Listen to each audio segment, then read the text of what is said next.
Fala galera, tudo certo com vocês? Mais um vídeo aqui no canal. E hoje, com esse frio que está fazendo aí na cidade de São Paulo, tivemos o sorteio tanto da Copa Sul-Americana como da Copa Libertadores para a etapa aí de oitavas de final. Lembrando que a Sul-Americana tem o famoso playoff, que é um pré-oitavas de final, e isso é importante também aí considerando todo o cenário. Bom, vamos falar então primeiro da Sula, depois da Liberta, avaliar como é que ficou esse sorteio, o chaveamento até a final e os confrontos das oitavas. Bom, vamos lá. Começando pela Sula, tá aí na telinha os brackets todos já da competição. E é importante ressaltar aqui que, como vocês estão vendo, cada uma das fases de oitavas de final tem um time que tá grande ali embaixo e dois times pequenininhos em cima de cada confronto, Por que isso? Porque tem os playoffs. Você tem a etapa pré-oitavas de final, que todos esses times que estão com o escudo pequenininho vão jogar aí entre si essas duplinhas para ver quem que de fato passa para as oitavas de final. Então vamos começar pelos confrontos de playoff, aí dá uma olhada nas oitavas de final e nos brackets até a final. Bom, vamos fazer então, vamos ver os playoffs primeiros, da esquerda em cima para a direita embaixo. Então a gente vai para o playoff A, G, H, E, D, C, F, B. Por que é essa ordem que a Conmebol define? Eu não consigo entender porque deixa tudo bem mais confuso. Bom, começando pelo Playoff A, em que temos um time brasileiro. O Grêmio vai jogar contra o Alianza Lima com a partida de volta em casa, o que é interessante, mas são dois jogos, lembrando, os playoffs é jogo de ida e jogo de volta, para definir quem vai pegar o Universidade Católica do Equador. Bom, assim, minha percepção é de que o jogo de playoff é mais difícil para o Grêmio do que seria o jogo de oitavas de final se o Grêmio passasse. Essa Universidade Católica do Equador é um time bem fraco e o Alianza Lima tem um pouco mais de histórico de competição. Eu acho que o Grêmio ele tem um duelo bem mais complicado de playoff do que de oitava de final. É importante ressaltar que nesses confrontos de playoff sempre tem um time que caiu da Libertadores e o time que ficou em segundo no grupo da Sula. Então, muitas vezes, você ir para os playoffs é ruim, porque um terceiro colocado da Libertadores, às vezes, tem um nível até mais alto do que um primeiro colocado de grupo na Sula. E isso tem que ser levado em consideração. E eu acho que, nesse caso do Grêmio, o Alianza Lima é um adversário mais complicado mesmo do que a Universidade Católica do Equador. Eu acredito que se o Grêmio consegue passar, aí ele deve ter mais facilidade nas oitavas, mas é um confronto muito difícil de playoff, querendo ou não, com a vantagem de que o Grêmio decide em casa. Vem numa fase terrível, mas tem uma expectativa interessante. Tem uma expectativa interessante do que pode acontecer nesse jogo do Grêmio. Indo agora para o playoff G, a gente tem um confronto entre o Independente e o vencedor de Universidade de Chile ou Guarani.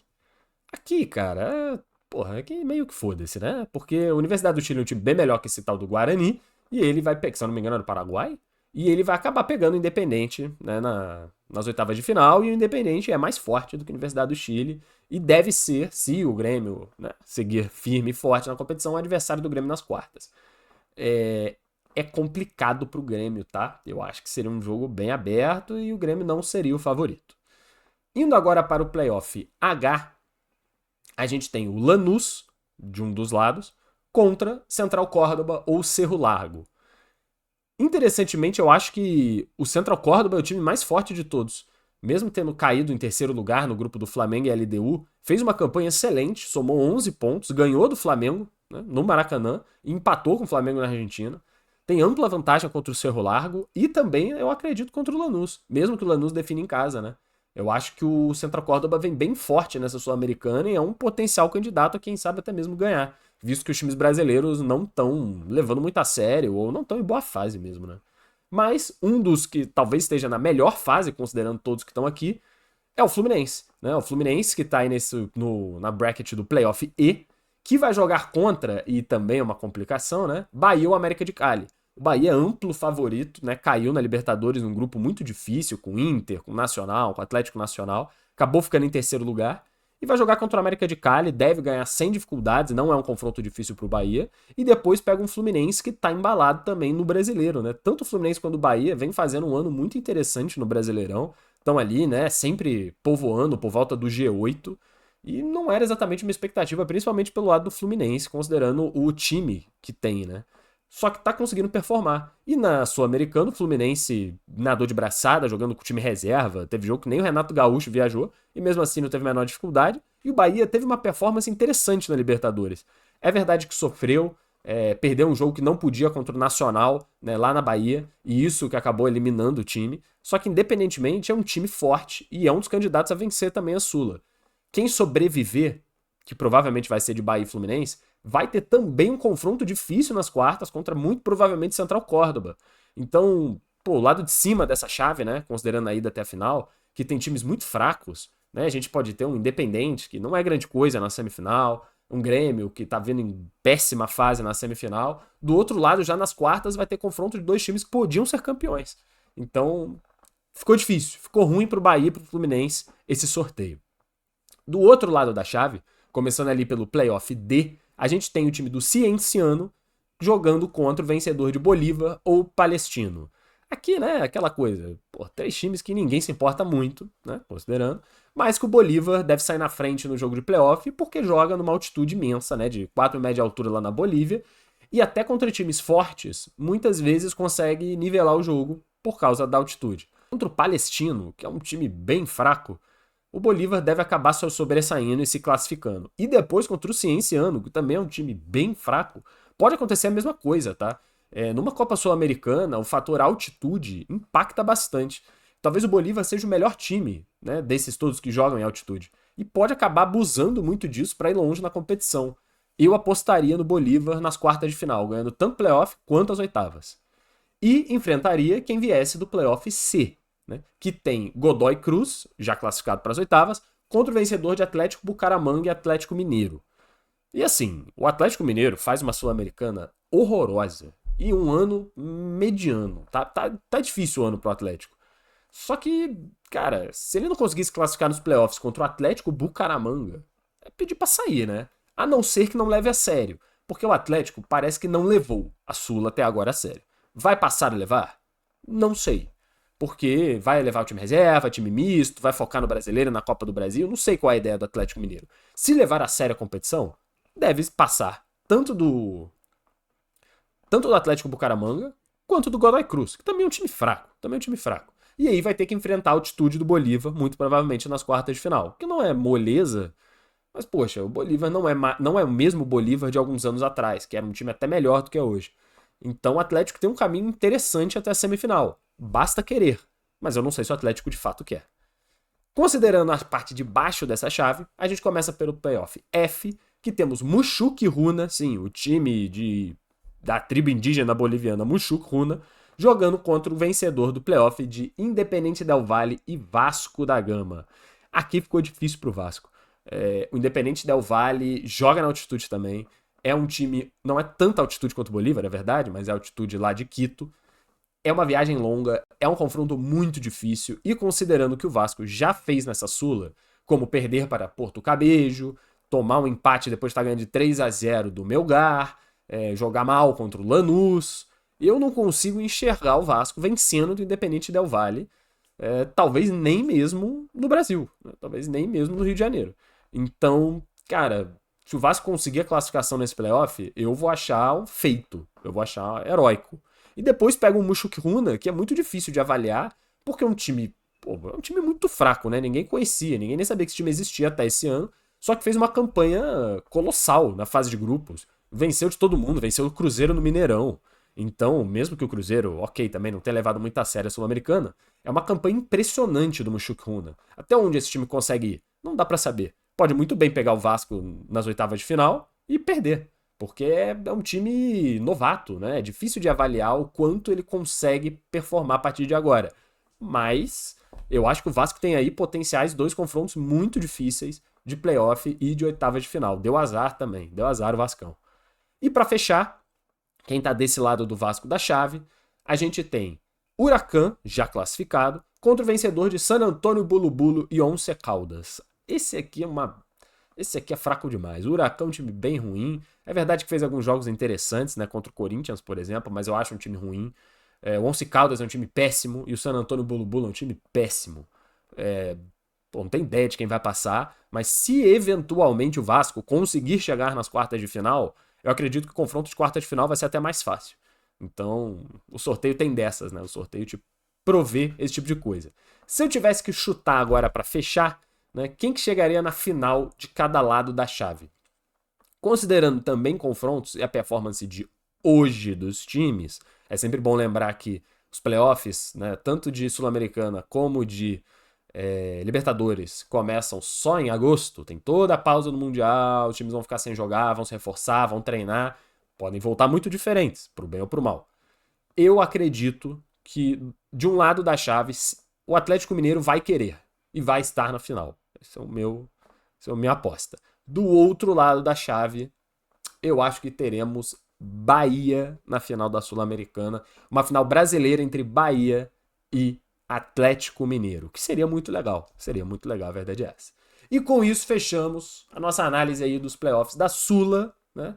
E vamos agora para os da Libertadores da América. Bom, tá aí na tela os confrontos das oitavas de final da Libertadores. E eu vou passar primeiro por todos os confrontos e depois eu voltar, né, da esquerda em cima até a direita embaixo, né, nessa ordem, esquerda e direita, para facilitar um pouquinho. E aí, a mesma forma que a Sula, vou analisar aí as possibilidades dos confrontos até aí uma possível final, beleza?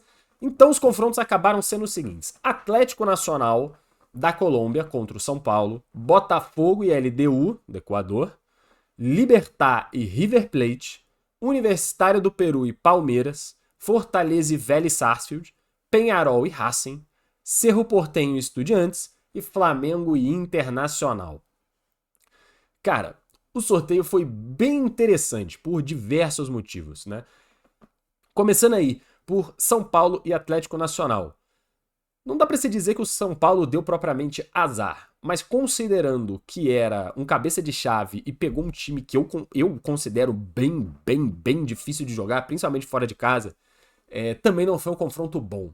E eu acho que, acima de tudo, o caminho do São Paulo, o caminho de todos dessa chave da esquerda aqui, né, na imagem, ficou muito difícil.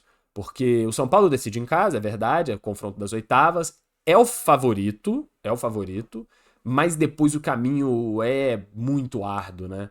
Considerando, já entrando nesse mérito, Botafogo e LDU, o Botafogo também é favorito, foi segundo do grupo e deu até uma sorte de pegar a LDU, primeiro do grupo, que é um time muito fraco, só que tem fator altitude, que pode balancear um pouco as coisas, né? Se o Botafogo ganha e é o favorito, pega o São Paulo nas quartas de final e é um confronto que a gente viu ano passado, né? Ano passado, o Botafogo foi campeão da Libertadores e enfrentou o São Paulo também no caminho à final.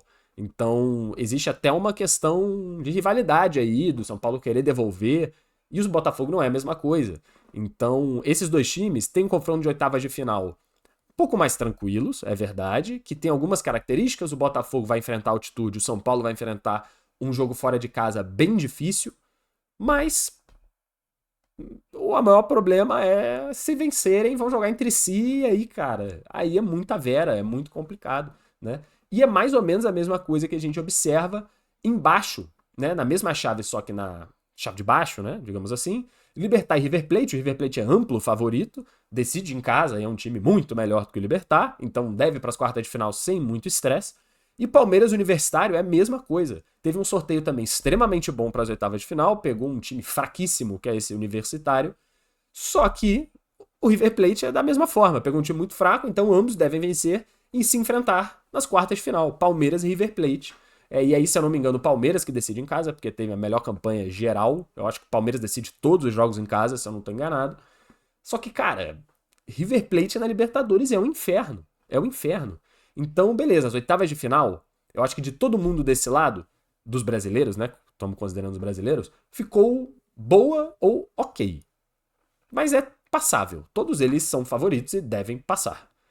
Só que depois, cara, São Paulo e Botafogo, River e Palmeiras, e aí quem vencer, podemos ter um São Paulo e Palmeiras na semifinal da Libertadores, podemos ter um Botafogo de novo na semifinal da Libertadores contra o River Plate, ou reeditar o confronto que aconteceu contra o Palmeiras também no ano passado. Se eu não me engano, foi nas oitavas, né? Botafogo e Palmeiras, e depois nas quartas, Botafogo e São Paulo. Ele pode jogar de novo contra os mesmos dois times, só que em ordens diferentes, né? Então é um lado da chave muito duro depois das oitavas de final. Muito duro e de muito difícil de saber quem consegue chegar na final. Muito difícil mesmo.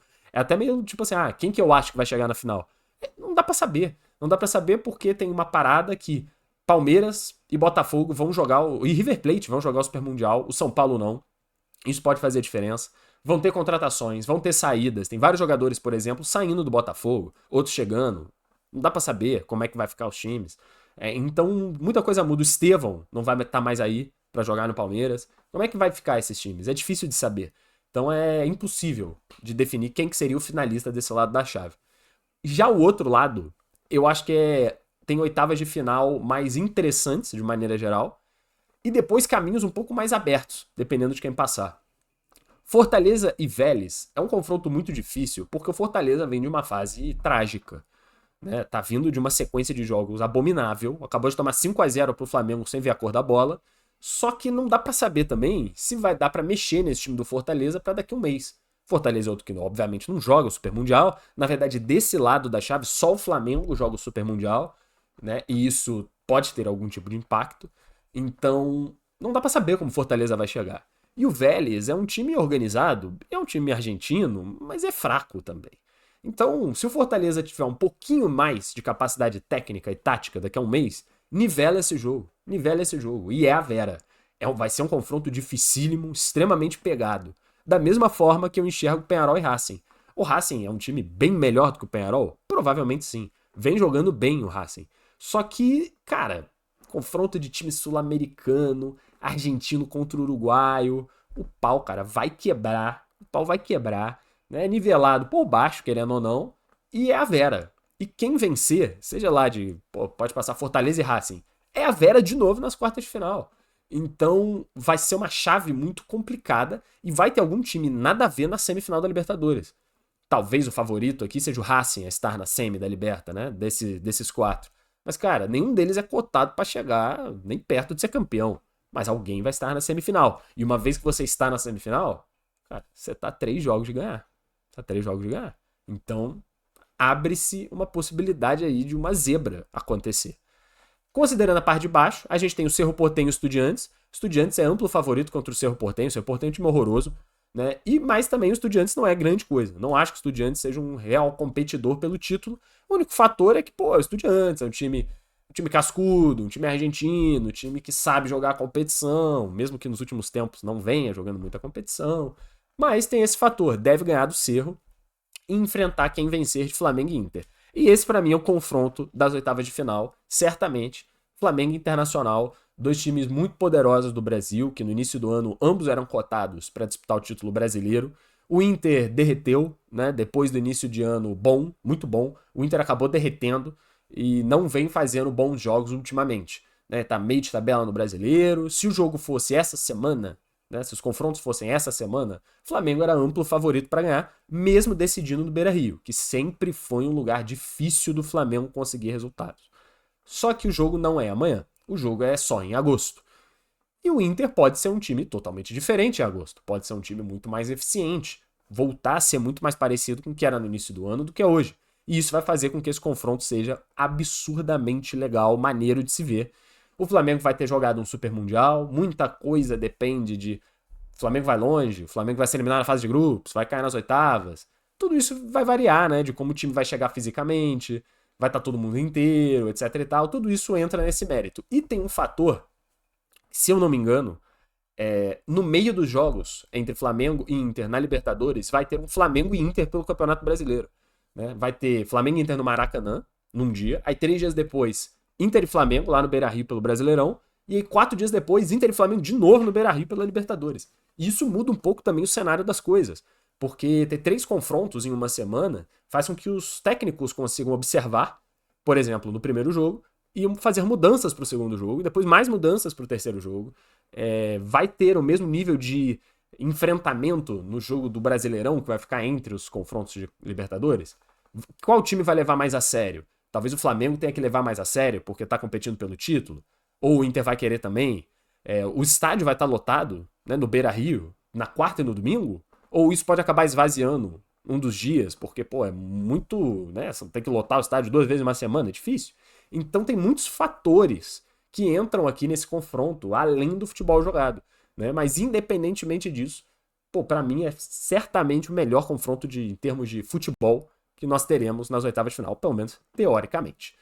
E aí, o caminho de quem ganhar, seja Flamengo ou seja Inter, é muito mais fácil do que o outro lado, né? Vamos supor que o Inter ganhe do Flamengo. Pô, depois vai pegar o Estudiantes. Beleza, Estudiantes, mas tem que ganhar, é favorito. Cara, e depois na semifinal vai pegar quem? Vélez, Racing. Gente, tem que estar na final, né? Então, tipo, beleza, a gente sabe que o Flamengo ultimamente perdeu para Peñarol, perdeu para times tenebrosos, né? O Inter não vem jogando tudo isso de bola. Só que na minha opinião, né? Futebol não é bem isso. Mas quem vencer de Flamengo e Inter tem que estar na final da Libertadores, tá? Tipo assim, independentemente de quem ganhar, se não chegar na final depois disso, é meio. Dependendo, pode ser até considerado meio com um vexamezinho, sabe? No mínimo uma decepção. No mínimo uma decepção. Né? Pô, você vê o Flamengo ser eliminado pelo Racing, o Inter ser eliminado pelo Peñarol. Não acontece.